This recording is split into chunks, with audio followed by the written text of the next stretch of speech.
Maligayang pag-uwi mga residente. Nagbalik si Alkalde Alistair na may maiinit na tumikong balita. At mukhang tuloy-tuloy ang magagandang balita. May bagong silip sa disenyo ng Godzilla Minus Zero, bagong gameplay ng Godzilla Destroyer Monsters Remastered, at bagong teaser ng Kong x Godzilla na pag-uusapan natin.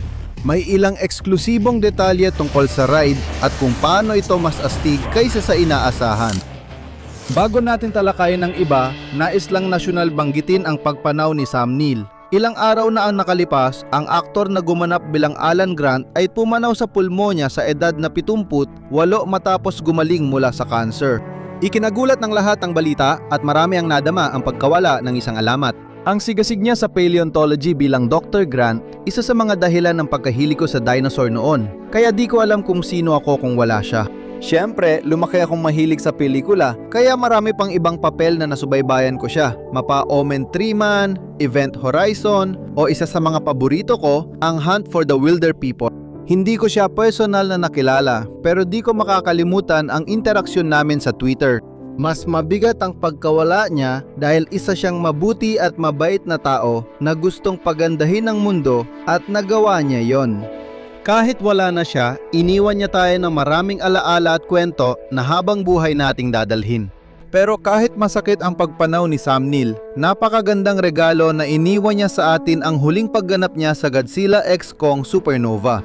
Nagbigay siya ng inspirasyon sa maraming henerasyon sa Jurassic Park. At ngayon, may huli siyang pagganap sa Godzilla, dalawang malalaking at maimpluwensyang prangkisa. Mamimiss siya ng lahat. Ngayon, punta tayo sa magandang balita. Maraming bagong larawan ng disenyo ni Godzilla para sa Minus Zero ang lumabas dahil sa bagong merchandise at Bandai figures. Astig talaga siya. Dito makikita na natin ng mas maigi ang mas payat niyang pangangatawan, mas toned na mga kalam ng sabinti, flat na tiyan, mas malaki at mas kapaki-pakinabang na mga braso, at mas kitang-kita na mga dorsal plate. Halos hugis corona na parang sinasabi na siya ang hari ng mga halimaw. At sa dulo ng kanyang buntot, may isang mas malaking dorsal fin na nagpapaalala sa akin ng adaptasyon ng Spinosaurus para mas gumaling itong lumangoy sa tubig na talagang astig makita sa totoo lang.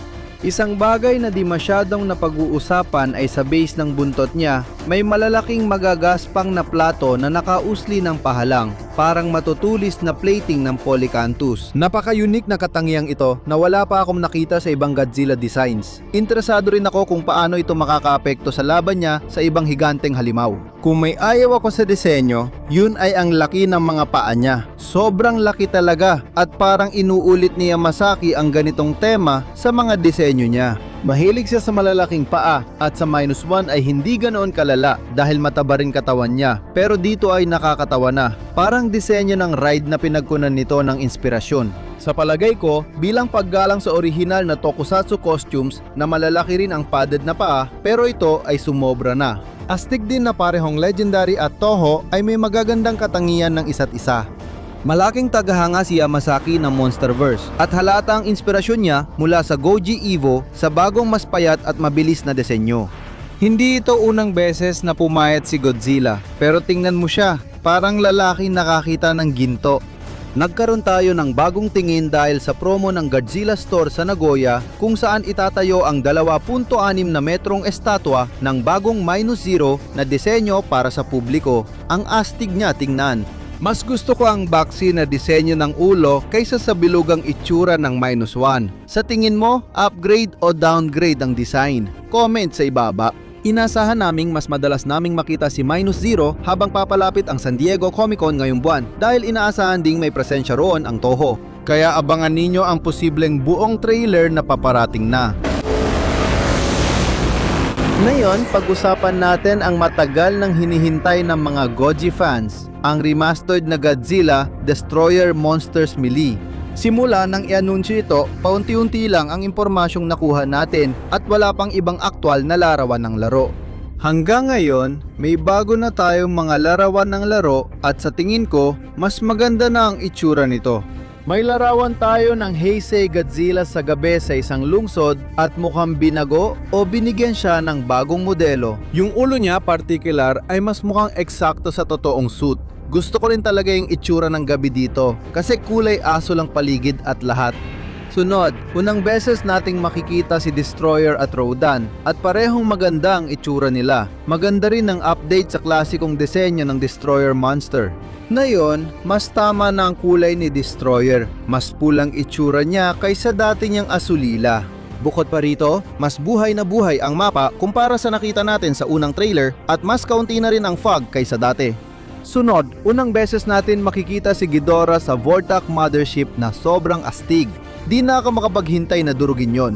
Mukhang may bahagyang bagong disenyo si Ghidorah at mas pinahusay na texture. Sa huli, may bagong eksena ng Showa Mecha Mecha Godzilla 2 na pumalit kay Super Mecha Mecha Godzilla bilang mekanisadong Goji clone sa laro. Alam kong may ayaw nito, pero mas gusto ko ang Showa version kaya okay lang sa akin. Sana magawa rin nila balang araw ang Unleashed Remastered para makumpleto ang roster. Ngayon, kitang-kita kung gaano gumanda ang mga visual. Yung tinatawag nilang brown piece filter ay tuluyan ng tinanggal. At kapalit nito ay isang mas kaakit-akit at mas buhay na laro na ang mga visual ay mas malapit sa orihinal na karanasan. Bagamat magiging astig pa rin kung may iba't ibang filter sa laro na pwede nating pagpalit-palitin tulad ng modernong cinematic look o klasikong black and white mode o syempre yung klasikong default na visual na talaga namang makakatulong sa replayability. Astig ang larong ito at di na ako makapaghintay sa paglabas na yung Nobyembre. Kasabay pa ito ng Godzilla Minus Zero sa parehong linggo. Nakakabaliw, mga halimaw. Laban. Sa Godzilla X Kong, nagpakita ang legendary ng bagong teaser para sa darating na ride. Mas malinaw natin nakita ang evolved na disenyo ni Goji at sa di malamang dahilan, mas maganda pa ito rito kaysa sa The New Empire. Nagsimula ito sa isang taong ginising ng mga pangitain o bangungot tungkol sa The New Empire. Bumangon sila dahil sa tunog ng mga yabag na nagpapayanig sa apartment nila at nakakatuwang makakuha ng Jurassic Park reference lalo na ngayong pumanaw si Sam Neill. Mukhang fans talaga sila ng Godzilla dahil may mga laruan silang Godzilla at Kong, nakakatuwa. Parang canon na rin sa Monsterverse ang SH Monster Arts. Nakita natin ang malaking bakas ng paa na iniwan ni Kong habang gumagalaw sa lungsod. Makikita natin ang magagandang dorsal plate ni Godzilla na humihiwa sa tubig papalapit sa lungsod matapos maramdaman ang kaguluhan sa natural na kaayusan. Sana panatilihin nila ang mga dorsal plate na ito sa Supernova. Gustong-gusto ko yung matulis na itsura nito. Makikita rin natin ang reaksyon ng mga tao na nakatingala, pati ang hari ng mga bakulaw, si Kong, na sumisilip pabalik. Ang laki niya rito na parang nakakatawa. Nagmadaling pumasok ang mga civilian sa gusaling ito. Nasigurado akong Lotte World Theme Park dahil sa bantang panganib. Dito sila nakita ni Kong bago niya pinukpok ang dibdib bilang pagtanggap sa hamon ng paparating na kaiju. Pagkatapos, umahon si Godzilla mula sa tubig at umatunggal sa mga civilian sa ibaba na parang sinasabi niyang tumabi sila. Tingnan mo rin kung gaano siya kaganda. Pinapapita nito kung gaano kaganda ang disenyo kapag may mas magandang animasyon at maayos na ilaw. Pagkatapos, makikita natin ang huling eksena kung saan sabay silang umatungal sa harap ng Lotte World Castle sa iconic na New Empire pose na kamangha-mangha. Ngayon, mas marami pa tayong bagong impormasyon tungkol sa karanasan at mukhang mas astig pa ito kaysa sa inaakala natin. Galing ito sa Variety, pero ipinadala ito sa atin mismo ng Legendary at napaka-astig pakinggan talaga. Sa kapanapanabik na bagong pakikipagsapalaran na ito, sasakay ang mga bisita sa Hollow Earth Aerial Vehicles o HEVs, ang makabagong sasakyang ginagamit ng Monarch, ang lihim na organisasyon sa sentro ng Monsterverse ng Legendary. Tampok ang dalawang magkadugtong na sasakyang may tigwalong pasahero na magdadala sa mga bisita sa humigit kumulang 11 minutong pakikipagsapalaran sa Hollow Earth. Habang naglalakbay, pinagsasama-sama ng malalaking media screen, napakataas na animatronics na umaabot hanggang 5 metro ang taas at 11 metro ang lapad, dynamic na galaw ng sasakyan, at nakakaingganyong mga espesyal na epekto upang maghatid ng kapanapanabik na karanasang parang pelikula na kakaiba sa lahat. Ang katotohanang 11 minuto ito ay astig na dahil napakahaba na niyan para sa kahit anong malaking ride. Pero ang mas nakakabaliw ay magkakaroon din ito ng mga animatronics na may habang 11 metro.